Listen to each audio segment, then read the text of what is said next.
Yes. First of all, thank you very much, Abraham, for choosing me, bringing me up. I'm no longer an Abraham virgin. This is my first experience with you, and I thank you. I guess I'm your fault. You gave me a book, but I love the wind and the rain and all that they provide us. I love life and appreciate each day I'm blessed with. Yeah. I know the law of attraction and potential it has, but I have a hard time harnessing it.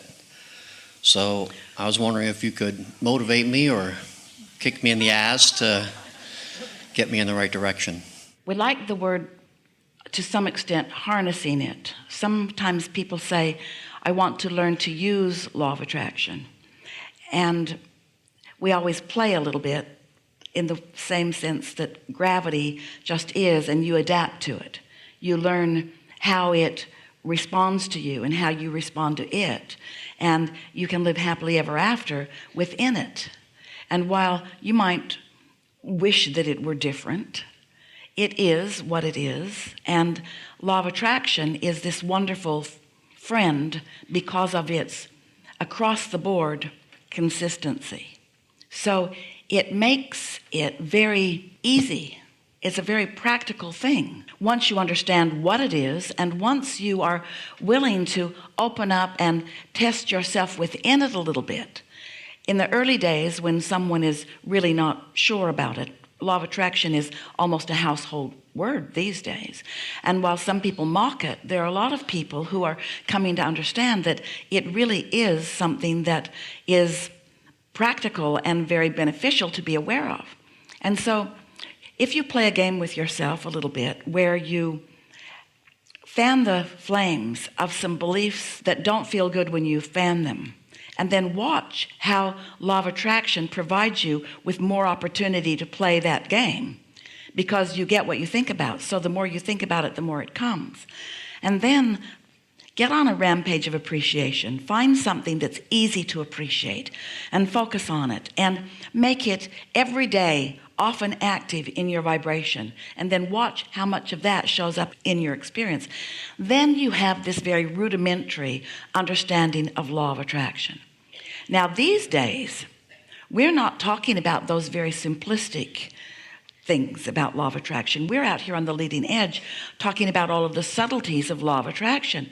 We're wanting you to acknowledge that you have a lot of things that you think about and a lot of layers of beliefs that you hold, and therefore you have vibrational patterns that equal what you live, as do all others around you.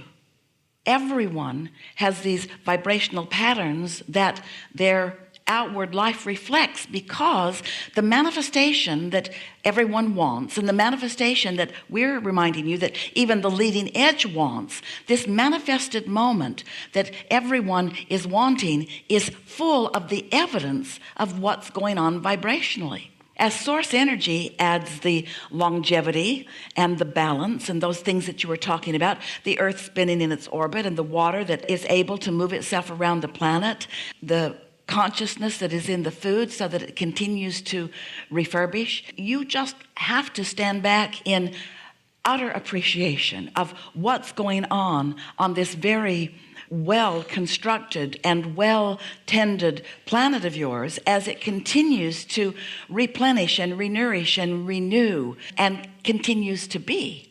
And so even though large parts of your human population, which by the way are small parts of the population of the planet, large portions of your human population have developed patterns or habits of resistance, and so your human species is thriving in spite of, or along with, because of your non-physical counterparts, and because we love you so much, you're fickle and you don't focus on anything very long.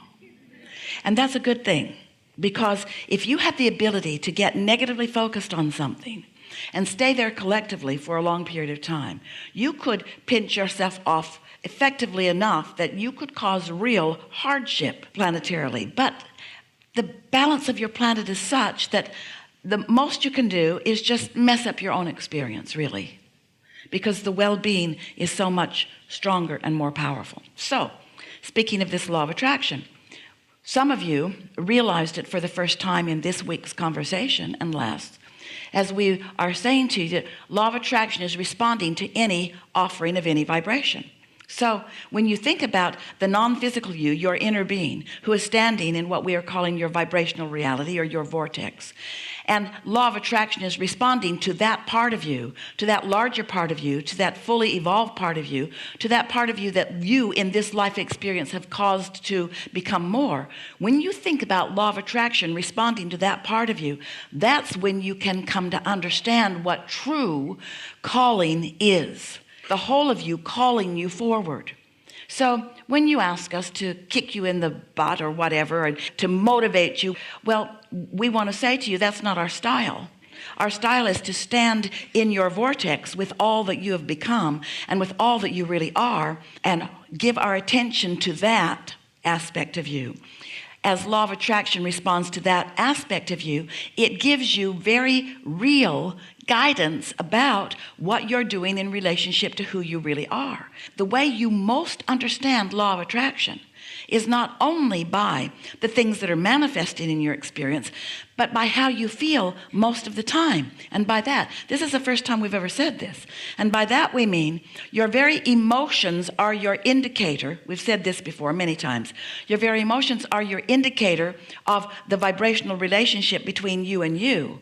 But today we want to say to you also that your emotions are your indicator about what you're really doing with law of attraction. Because if you were really listening to your guidance and really caring about how you feel, then it would be easy for you to hold the thoughts and allow law of attraction to summon you, to call you fully into all that you've become, into your furthest clarity, into your furthest asking, into your furthest knowing, you see. So law of attraction is a wonderful thing, but now it can be even more beneficial to you, because we've done a pretty good sales job in these hours that we've been together of asking you to care about how you feel and to make choices that do feel good to you. There still are some holdouts in many of you, maybe in all of you to some degree, because you've been trained by your society not to be selfish and not to serve yourself first. But we want to say to you that if you don't learn how to serve yourself first, which means align with who you really are, then without that version that law of attraction is responding to, then you're standing out there working against yourself. And then it feels like the world is beating up on you. Then it feels like you're not blessed when you are. Then it feels like you're not wise when you are. So we adore law of attraction because of its consistency and because of its fairness. We also adore law of attraction because of its power to continue to replenish civilizations and enterprises and eternalness.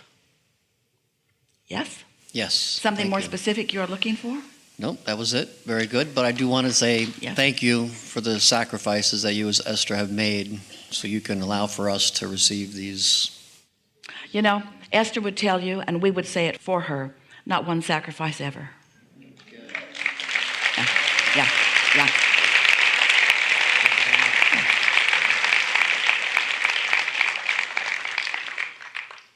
You know, the only way you can ever sacrifice yourself is by holding a thought that's not in vibrational alignment with who you really are. That fits into the conversation too, doesn't it? That fits fully into the conversation about law of attraction that we just had. That when you pinch yourself off from who you are,